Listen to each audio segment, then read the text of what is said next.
Right, with this video we're going to talk about how to sharpen images. Now you've probably come across through your travels in the filter menu you have the ability to sharpen inside here. The problem with sharpen here is that it inspects each individual pixel and then tries to tickle the pixels to try and sharpen them up, which generally isn't what you're after. Let me explain, because what's going on is, take this photograph I've got in front of me here. This was a 7-second exposure photograph at night, and as you can see it looks pretty good, apart from that I have overexposed it, especially over the Riverside Point logo at the top here. Now what I'm going to do is I'm going to just do filter and sharpen and watch. Nothing really happens. Now I'll just go to the edit menu and undo sharpen, and you can see, can you spot a difference? Not really. Well, what other options have we got? Well, let's go sharpen and do sharpen edges. Now, sharpen edges takes a lot longer to process, and at the end of it, does it look any different? Not really. Let's just do edit and undo. See if there's any changes. No, none whatsoever. So what we need to do is, rather than relying on the sharpen option here, which is a broad spectrum sharpen, what we need to do is we need to look at trying to refine the edges. And a little tip here is, rather than going into the sharpen filters, is to do the following, and do this on any photograph that you have got which is slightly fuzzy, and it will work quite well. It is a little bit of nip and tuck, you have to play with it a bit, but you will be able to create some quite stunning images. For example, this picture, apart from the overexposed logo at the top here, it's pretty sharp. However, you'll be surprised how much sharper you can get it by doing this particular option.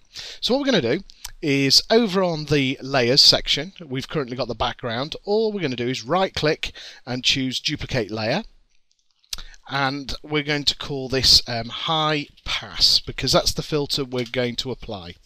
So with this high pass layer selected, which is just a duplication of the background image, we'll go into the filter menu, but go into the other section and choose, oddly enough, high pass. Now what this will do is it'll immediately block out and show you almost like a black and white or grayscale photograph, but just basically posterized, i.e. it's only picking up the key brightness and darkness colors to define the edges. Now this can be controlled by the radius of pixels, so if I ramp it further up, basically it becomes more and more like the original image. In itself looks quite cool. It looks like you've got to put some Vaseline on the lens or something like that, but the opposite is true if you go the other way around. If I just put it on radius of 0.1, it's just a grey screen, which is no good. So you've got to find the right balance in between the two. So you just keep going until you've got your edges defined the way you want them. Now, depending on the image, if it's a nighttime shot, I tend to find 10 pixels and below works the best. If it's an underwater shot, you may want to actually ramp that up to about 14 or 15, but you'll just have to play with it until you find the happy medium, because it's all based on the exposure, ISO, the works. So I'm going to pick about 8.3 in this example, specifically because I can see very clearly the Riverside Point text standing out. So I'm just going to OK that, and there you have it. You've just got this absolutely awful sort of posterized grayscale image of the picture. But this is where the magic happens, because what you do is you go up here and you change the type of it from being a normal layer to a hard light layer, and watch what it does. You'll see that it immediately makes the Riverside Point stand out. There is a bit of a trade-off, because you will get more grain on the image, but you can then tidy that up in other means, which we'll show on subsequent videos. Now let's just turn this off just to see what it looked like before and what it looks like after. So if I turn it off, as you can see now, the sharp image you thought you had actually now looks more blurry, as bizarre as it sounds. I mean, if you look at the walkway here, as soon as I turn it on, it just seems to stand out even more. Now, you may have gone a little bit OTT with the high pass, so no problem. Just change the opacity and drop it down bit by bit. And as you do it, you can then make it a lot more subtle in regards the strength of the actual bleed through of the high pass. But as you can see, quite quickly you can sharpen up an image. Now what I'm going to do is I'm just going to jump to another image that I'm going to show on a subsequent video, color curves, but on this one I'm just going to show you that I've got this picture here. It's a bit milky. I'm going to sort that out with color curves on another video, but more importantly, it's about these coral reefs that we've got here.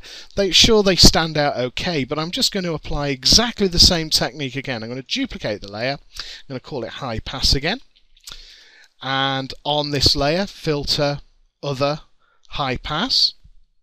And as I say, what we were looking at earlier, if it's an underwater shot, you may want to increase it. So I'm just doing that. As you can see, more definitions coming through. I'm going to go even further. There you go, that looks better. I can see the edges of the coral better, so I'm just going to OK that. And now, again, just put on hard light and watch what it does. It's making the coral stand out. It's making it sharp again. If I just turn that off, you can see it's now fuzzy again. It's absolutely brilliant. So this high pass filter is a very good way of you being able to control your sharpening of images just with this couple of simple clicks. So I hope you can use this high pass option because it will stand out on all your images. Give it a try. Give it a try on the images that you think are really sharp. You'll find that you can actually get more levels of detail coming out. Now on the next video I'm going to be talking about the color curves with these particular images as well. Specifically this one here, it's very milky, but at the same time it does need that sharpening option as well. So I'm going to be putting high pass on that as well. So I hope you can watch that video as well. Cheers.